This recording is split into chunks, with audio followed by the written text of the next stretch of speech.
Abertura, fundo azul. Linha branca horizontal se divide em duas e forma um quadrado que logo se desfaz. Círculo se divide horizontalmente em outros coloridos e se desfazem. No centro, repórter Justiça. Uma fila enorme que chega a dar voltas.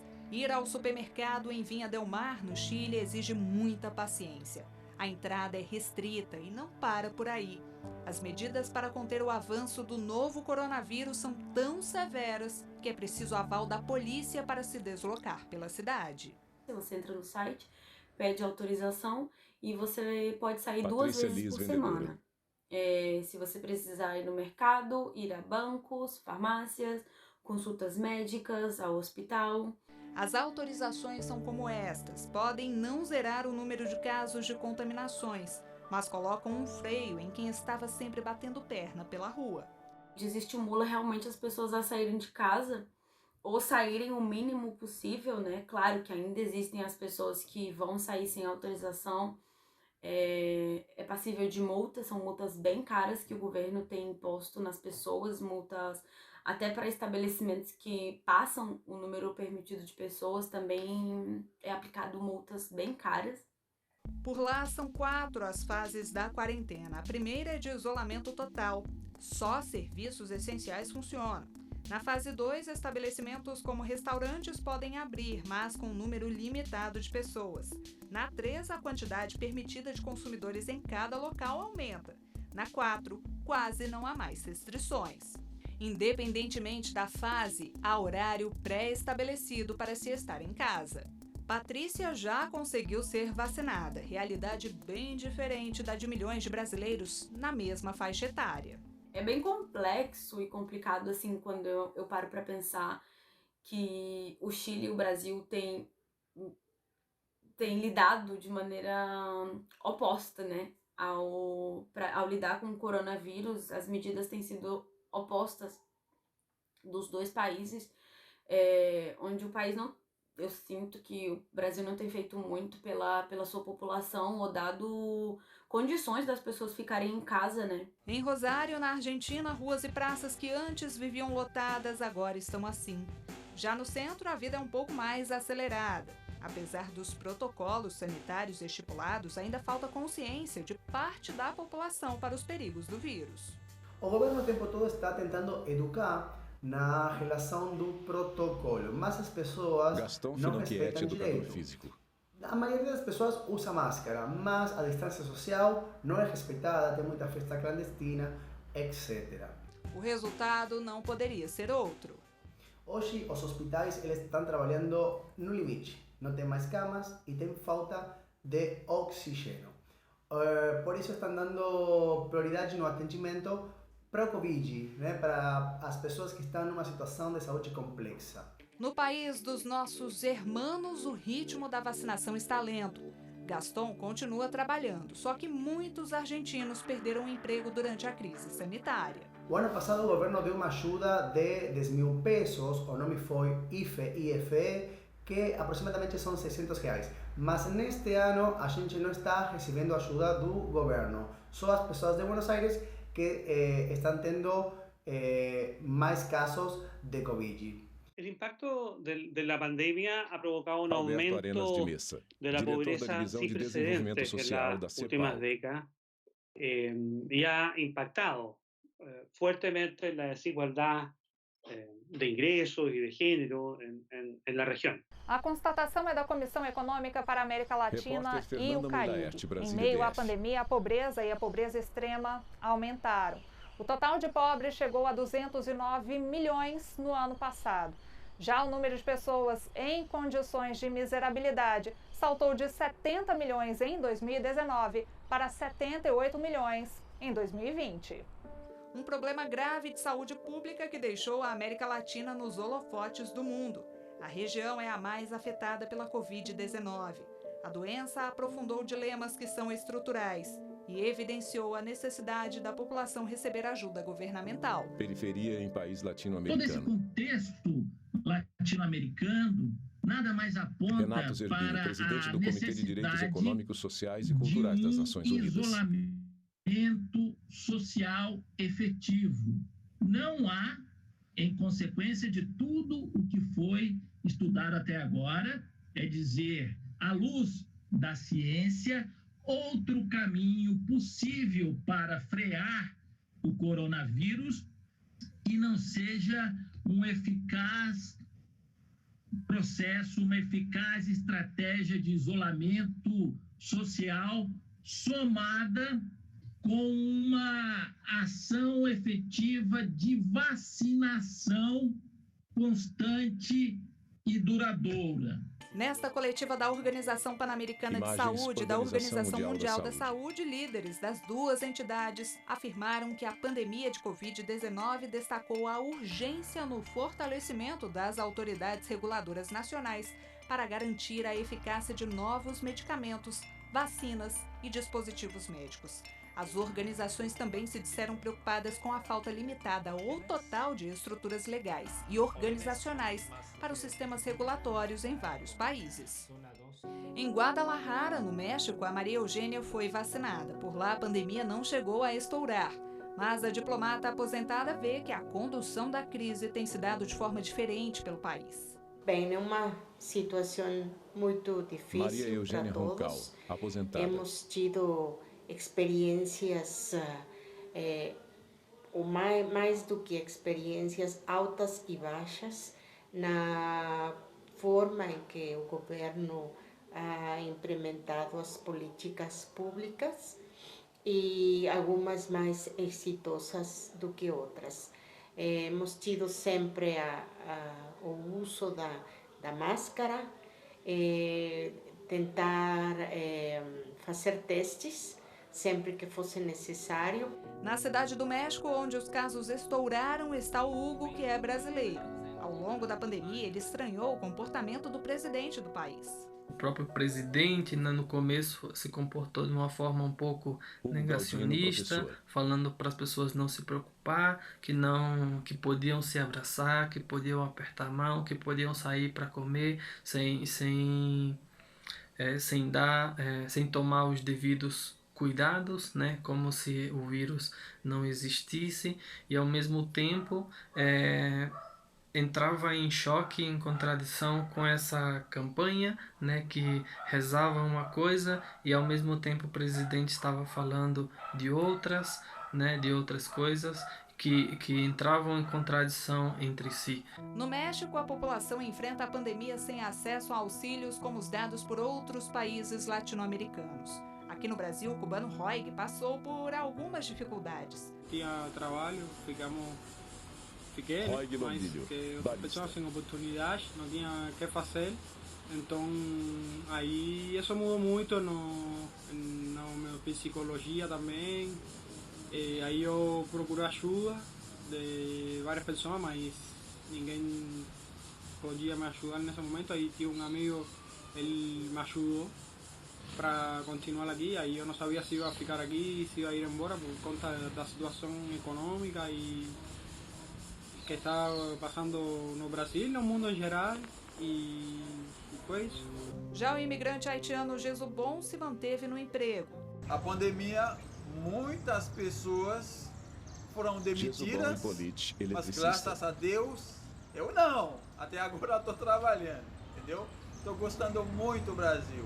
A Lei 13.445, conhecida como Lei de Imigração, estabelece os direitos e deveres dos migrantes e visitantes ao país. De modo geral, o governo federal fica mais responsável pela garantia desses direitos e os imigrantes documentados, indocumentados, os refugiados e os solicitantes de asilo têm que ter acesso garantido por lei ao serviço de saúde organizado pelo SUS e tem que ter acesso à vacinação. Refugiada, a venezuelana Ilmari não vê a hora de entrar para as estatísticas de vacinados. Há 5 anos ela mora em São Paulo com os sogros, o marido e os filhos. Certamente nos preocupa porque há um processo por idades, um processo para colocar a vacinação.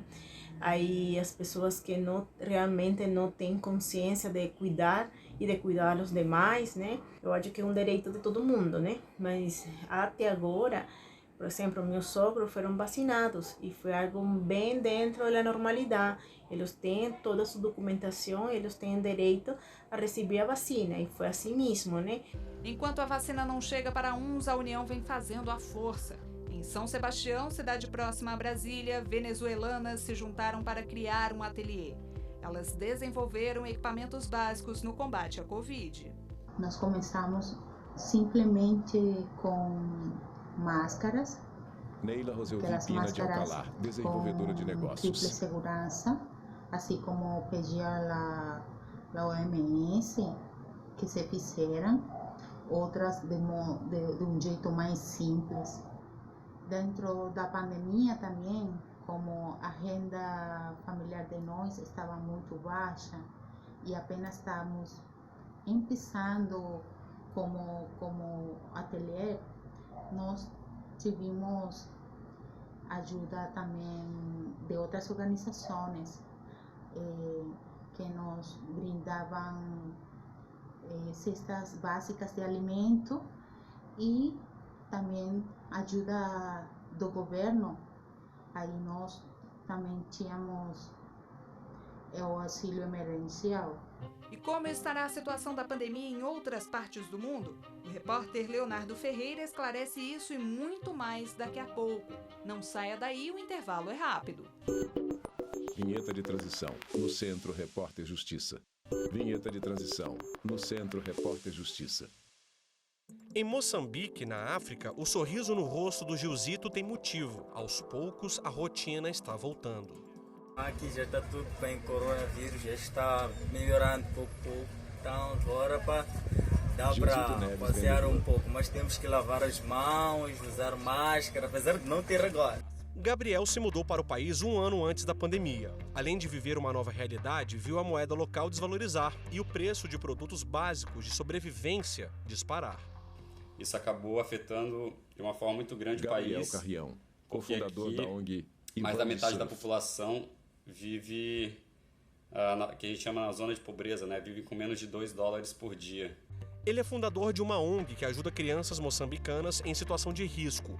Diferentemente de algumas populações do mundo, não passou por um lockdown, mas cumpriu à risca medidas de restrição adotadas pelo governo. O comércio não fecha, porque aqui realmente não tem como fechar o comércio, as pessoas vivem do pão de cada dia, sobrevivendo mesmo dia a dia, mas entram em vigor algumas restrições. Por exemplo, o comércio começa a funcionar das 7 até as 17 horas, todos os dias. Finais de semana, diminui esse horário também. Bares, cassinos, clubes são fechados durante esse tempo. Fecharam também as praias. Da África para a Oceania. Na Austrália, os primeiros casos de Covid foram registrados em janeiro do ano passado. Para conter o vírus, o lockdown foi anunciado algumas vezes. Desde o primeiro caso até então, março, onde foi decretado o lockdown total, as medidas sempre foram voltadas para a elucidação da proliferação, da manifestação do coronavírus, com medidas muito simples, como social distância, a higienização das mãos, o isolamento em caso da pessoa estar com a doença e caso também dela não estar. Em Perth, onde a jornalista mora, o fechamento total foi determinado, acredite, por causa de uma única pessoa. Cada estado aqui tem a sua forma de conduzir. Então, assim, a maioria dos estados são 0 casos. Teve cidades aqui que nem coronavírus teve. Então, para ter ideia, o número de mortes aqui foram de 910 mortes.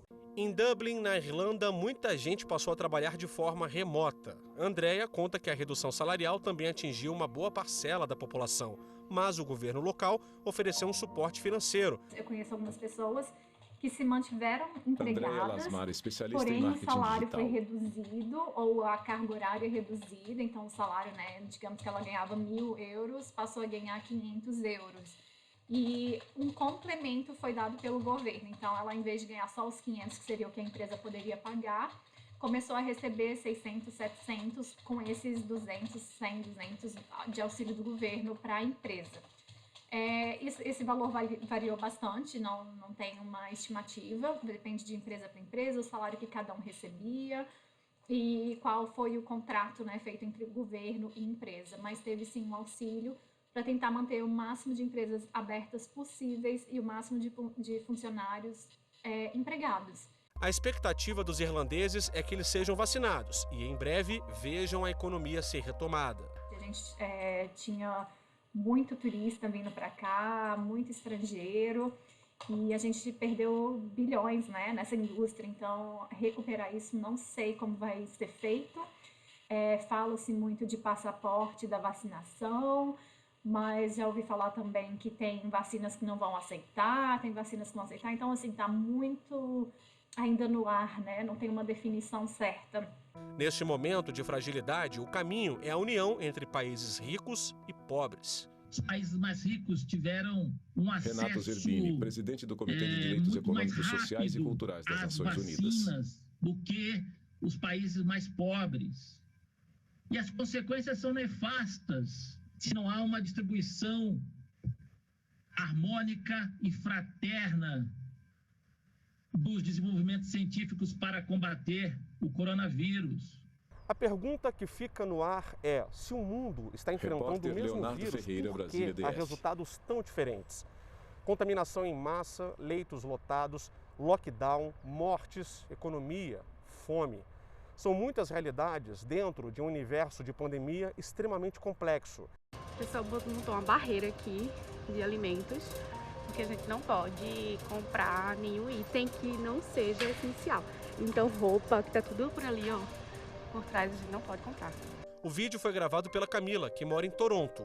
No Canadá, o governo fez uma campanha de conscientização atrás da outra. O governo está recomendando que as pessoas mantenham o isolamento social, que quando vão sair, mantenham o distanciamento social de pelo menos 2 metros, né, o que eles pedem aqui. As pessoas, as empresas que podem deixar o funcionário trabalhando home office, o governo está pedindo, né, para essas empresas tentarem colocar os funcionários para trabalhar de casa, para evitar que os funcionários precisem ir para um local para trabalhar, para evitar o uso, por exemplo, de transporte público e aglomeração. O governo canadense autorizou a vacinação em dezembro, mas teve dificuldade para comprar as doses. O Canadá está vacinando em torno de 300 mil pessoas por dia. Isso eu diria que seria uma média, mais ou menos, sabe? Então, o governo está estimando que até setembro a população toda estará vacinada. Vamos torcer para que isso aconteça. Enquanto a população mundial aguarda ansiosamente a vacina e a volta da normalidade, os médicos ainda têm uma rotina exaustiva de trabalho. A minha rotina foi tentar salvar os que podiam, confortar aqueles que estavam no meio do caminho, fazer o que podia, mas também, sabe, ter os cuidados. E aqueles que estavam morrendo, trazendo um pouco de presença e conforto. Uma rotina difícil durante os picos, mais de 20 horas de trabalho por dia, mas algo que foi uma honra imensa para mim, participar. Fernanda é de São Paulo, mas mora em Nova York. Na primeira onda da pandemia, passou um período no Brasil. Algumas histórias marcaram o médico. Atendi marido e esposa morrendo na mesma semana. Filha e mãe morrendo na mesma semana. Eu tive paciente de 25 anos morrendo. 30, 40, 50, então uma doença gravíssima. Mas é interessante que eu tive idosos de 85 anos com doença cardíaca que foram para casa bem. 90 anos sobreviveu ao Covid, foi bem. E às vezes um de 30 anos sem nenhum problema morreu. É uma coisa misteriosa que acho que tem um aspecto genético de o quanto você faz inflamação em resposta ao vírus e tal. Para quem há décadas salva vidas, a pandemia trouxe um aprendizado. Foi preciso saber controlar as emoções. Foi traumatizante, mas ao mesmo tempo acho que eu nunca senti que o meu trabalho tinha tanto significado. No próximo bloco vamos mostrar a realidade de países que deram exemplo para o mundo no enfrentamento da pandemia. Como estará a vida nesses lugares? Não saia daí. Vinheta de transição. No Centro, Repórter Justiça. Vinheta de transição. No Centro, Repórter Justiça. Shows lotados. 50 mil pessoas juntas. Durante a noite em estádio esportivo, o público se ilumina com as luzes da tela de seus celulares em movimento pendular com as mãos. As imagens não são de antes da pandemia. Esta é a realidade da Nova Zelândia hoje em dia. Estádio lotado em show musical. Eventos esportivos retornando, com presença do público, exposição de artes, festivais, feiras empresariais, que realmente é o paraíso na Terra, no meio de toda essa pandemia mundial. Para entender como o país conquistou essa liberdade, é preciso voltar no tempo. Foram 60 dias de lockdown no total, se não me engano. Lucas Passamay, técnico em tecnologia da informação. Durante esse tempo, somente serviços essenciais funcionaram, como supermercado, posto de gasolina, hospitais, clínicas médicas. Segundo estudos internacionais, a Nova Zelândia foi o país que melhor conseguiu lidar com a pandemia do coronavírus. Quem mora lá até esquece por alguns instantes da guerra que o mundo enfrenta contra a doença. Especialistas atribuem os bons resultados às ações imediatas do governo e ao senso de coletividade da população. O fator geográfico também contribuiu. O que fez a Nova Zelândia? Renato Fechou as Zervini, fronteiras. presidente do Comitê Como de Direitos Econômicos, Sociais e Culturais das Nações Unidas. E portos. Isso se pode fazer em um país de dimensões territoriais pequenas ou grandes. E é muito grande a diferença entre um país que, Paulo Camargo, por ser embaixador do Brasil na Nova Zelândia, uma ilha, não tem fronteiras terrestres e vivas com nenhum vizinho, e outros países do mundo que têm fronteiras vivas e múltiplos vizinhos por via terrestre e marítima. Isso leva a que as opções sejam consideradas sob óticas muito diferentes. Em Israel, o governo também agiu rápido, logo que identificou os primeiros casos de contaminação. A pandemia aqui, graças a Deus, praticamente foi vencida. A maioria da população já foi vacinada. Sheila Bromberg, e as crianças ainda não, mas assim, de forma geral, o país já está sendo liberado para quase tudo. Na Terra Santa, o comércio está funcionando e a população já comemora o retorno gradual à normalidade. As crianças voltaram para as escolas, as pessoas voltaram todas a trabalhar. O pico de desemprego que Israel atingiu durante os 2 severos lockdowns diminuíram drasticamente. E já estamos vivendo como se não houvesse coronavírus em todo Israel. E há mais motivos para a celebração. É que Israel tem a maior taxa de vacinação contra o coronavírus do mundo. Cada cidade tem um centro, você vai para lá, não tem fila, não tem nada. Você só vai lá, vacina, eles chamam você pelo internet, pelo celular. Você recebe outro anúncio e depois você recebe aquele passaporte verde, também tudo pelos aplicativos celulares. Já na Suíça, ruas cheias. O curioso é que por aqui o governo oferece até 10 testes de Covid por mês para cada habitante, como meio de controlar a doença. Se alguém vier na minha casa, a gente faz o teste primeiro para ver se não está com vírus. Aposentada. Isso é para não proliferar essa pandemia de novo, porque já está chegando o verão e eles pretendem até junho, a Suíça pretende vacinar mais de 80% da população. Bairro em Portugal. Em Portugal, as atividades voltam aos poucos, mas com respeito ao distanciamento e sem aglomerações. A gente já pode desconfinar em pequenos grupos, mas sem perder aquela preocupação do autocuidado, né? De usar a máscara, de estar sempre carregando o álcool gel, de manter o distanciamento social. O Repórter Justiça viaja agora para as águas cristalinas e praias paradisíacas de um dos destinos mais cobiçados do mundo, Ilhas Maldivas. Por lá, o governo pretende vacinar até mesmo os turistas. Quem estiver vindo para cá vai encontrar um país que a pandemia está controlada, vai encontrar um lugar seguro para passar as suas, né? Que eles estão falando de 3 vezes. Viajar, vacinar e visitar, algo assim a tradução seria. Então, eu acredito que realmente é uma boa iniciativa, vai ajudar bastante o turismo aqui. A estratégia é para retomar a economia, problema mundial que ainda deve durar um tempo. Enquanto a pandemia não passar, não adianta você botar dinheiro, você precisa botar dinheiro para as pessoas pedalarem mais forte. Então, a partir de 2022, eu acho que a gente começa a ver. No caso do Brasil, eu sou um pouco mais pessimista. Vitor já foi vacinado, mas ele mora em Orlando, nos Estados Unidos. E eu posso te dizer que, olhando hoje, eu vejo que aqui nos Estados Unidos, falando de autoridades, a população, de todo esse caminhar até aqui, eu vejo que muitas medidas foram necessárias no começo, que as autoridades tomaram, para que a gente pudesse chegar até esse momento que a gente está passando hoje aqui nos Estados Unidos. Para a mãe dele, que ainda não teve essa sorte no Brasil, o sentimento é de alívio. Foi muito bom, foi muita emoção, muita alegria, Daiane porque Garcês, assim, jornalista. é uma coisa que todo mundo está esperando, né? É essa imunização. Então saber que eles lá tão longe já conseguiram ser imunizados, é uma espécie de alívio. A gente sabe que a vacina não é cura, a gente sabe que a vacina não protege 100%, não há comprovação disso. Mas há uma espécie de alívio, um respiro em saber que você pelo menos está, de certa forma, um pouco protegido. A avó, de 77 anos, não vê a hora dessa fase passar. Estou doida que termine logo para eu sair, para visitar meus filhos e netos aqui de Brasília, visitar meus netos, meu neto e meus bisnetos nos Estados Unidos, minha filha do Rio de Janeiro, enfim, fazer tudo que eu fazia antes, né?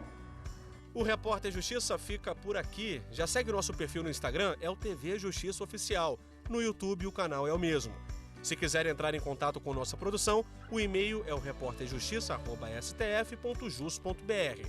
Até a próxima. Créditos finais. Produção Joyce Pires, Marcela Luiza e Thalita Ribeiro. Reportagem Fernanda Mulaerte, Leonardo Correia. Edição de texto Fernanda Mulaerte. Cabelo e maquiagem Eliane Neves. Figurino Thalita Ribeiro. Cinegrafia Geraldo Genovese. Hélio Góes, Jefferson Martins e Luiz Guilherme. Assistência técnica Cléber Leite. Edição de pós-produção Diego Gagliotti. Videografismo Lucas Matias. Audiodescrição visual Monteiro da Caminhão. Narração Palmir Nascimento. Núcleo de programação Rosa Oasa. Núcleo técnico Fábio Guedes. Núcleo de produção de programas Flávio Soledade. Supervisão Coordenadoria de Gestão da TV e Rádio Justiça. Secretaria de Comunicação Social. STF. Realização TV Justiça Essencial 2021.